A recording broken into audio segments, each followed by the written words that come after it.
O Senhor esteja convosco. Ele está no meio de nós. Proclamação do Santo Evangelho de Nosso Senhor Jesus Cristo, escrito por São Marcos. Glória a vós, Senhor. Naquele tempo, um leproso chegou perto de Jesus e, de joelhos, pediu: Se queres, tens o poder de curar-me.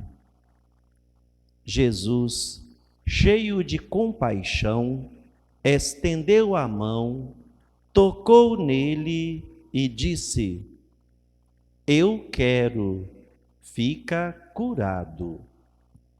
No mesmo instante, a lepra desapareceu e ele ficou curado.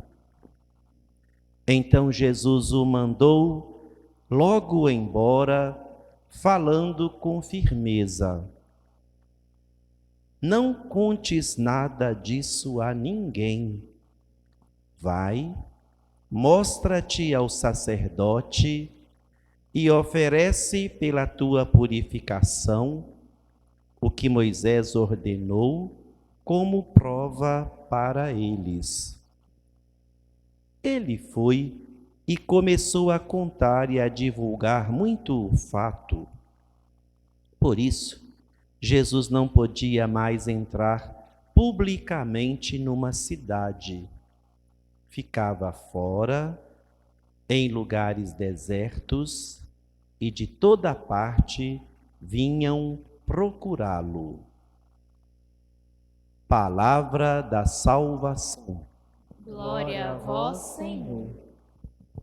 Queridos irmãos e irmãs, amigos e amigas, queridos visitantes, queridos internautas, é desagradável e muito desagradável quando nós excluímos os outros. E o pior ainda, quando nós mesmos nos excluímos.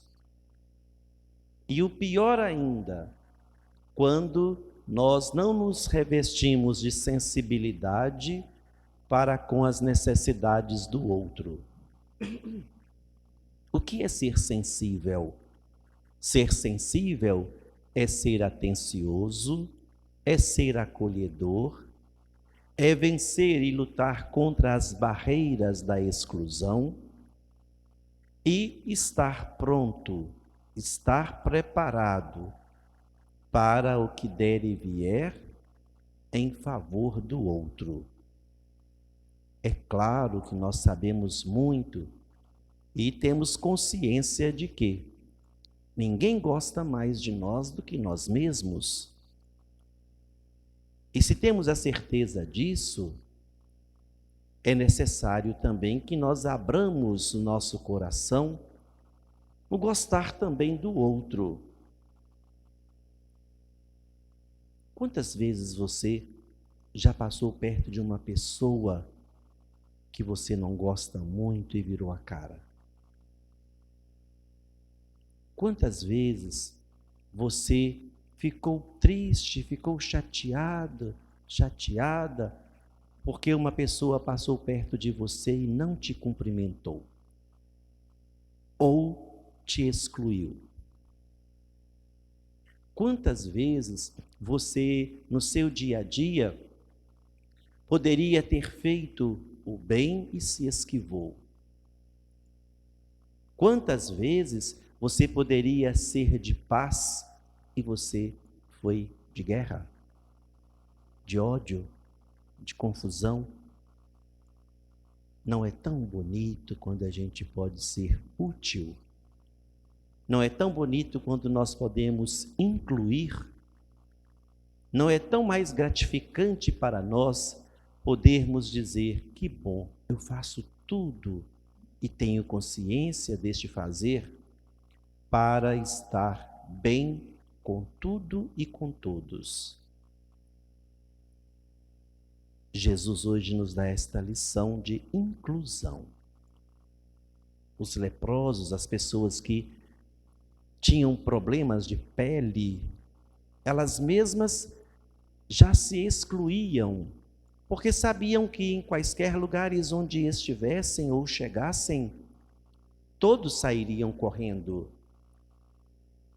Não é assim que a gente vê no meio dos jovens, por exemplo, quando estão lá na alegria, na diversão, chega alguém que não se dá bem com aquele grupo, o que eles dizem? Sujou.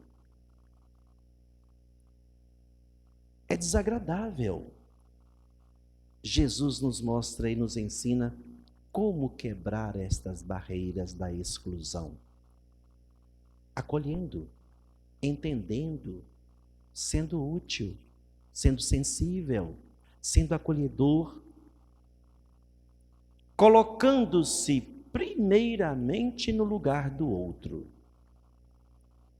Será que eu gostaria que fizesse comigo o que eu estou fazendo com o outro, com aquela pessoa? Será que eu gostaria que alguém virasse a cara para mim? Será que eu gostaria que alguém passasse perto de mim e me ignorasse? Se eu não gosto, se eu não quero para mim, por que eu não quero também para o outro? Ou melhor, porque eu quero também para o outro. Os caminhos da vida são assim mesmos. Os caminhos da vida nos levam a tantas direções. E todos nós conhecemos o provérbio, telhado de vidro, todos nós temos. Às vezes é só o outro que deve ser excluído. Às vezes é só o outro que deve ser ignorado. Às vezes é só o outro que deve ser deixado de lado. Eu não. Eu sou melhor do que eu não tem ninguém. Perfeição completa depois de Deus é só a minha. E às vezes a gente se acha melhor do que de Deus. E a vida não pode ser assim. Vamos iniciar na próxima quarta-feira o período da Quaresma. É o período de conversão, é um período também de fé. Vamos pedir a graça divina neste período de conversão, de mudança de vida, de transformação, que nos oriente, que nos ajude a mudar o nosso comportamento, as nossas atitudes em relação ao próximo, em relação ao outro. Vai ser muito mais bonito do que a gente dizer: fiquei sem comer carne os 40 dias, fiquei sem beber minha cerveja os 40 dias, fiquei sem comer o doce, ou isso ou aquilo. É muito mais bonito você dizer: eu vou mudar de vida, eu vou tratar o outro como eu gostaria que o outro me tratasse. Eu vou cuidar do outro como eu gostaria que o outro cuidasse de mim. Não é este o exemplo que Jesus nos deixa no Evangelho de hoje? Não é esta a lição que as leituras de hoje nos apresentam e nos deixam como meta? Que Deus seja força em nossas decisões e que o nosso desejo, a nossa vontade de mudança seja efetivada, seja alicerçada, principalmente neste período que vamos iniciar, propício para sermos melhores, sermos mais sensíveis, sermos mais serviçais. Louvado seja nosso Senhor Jesus Cristo.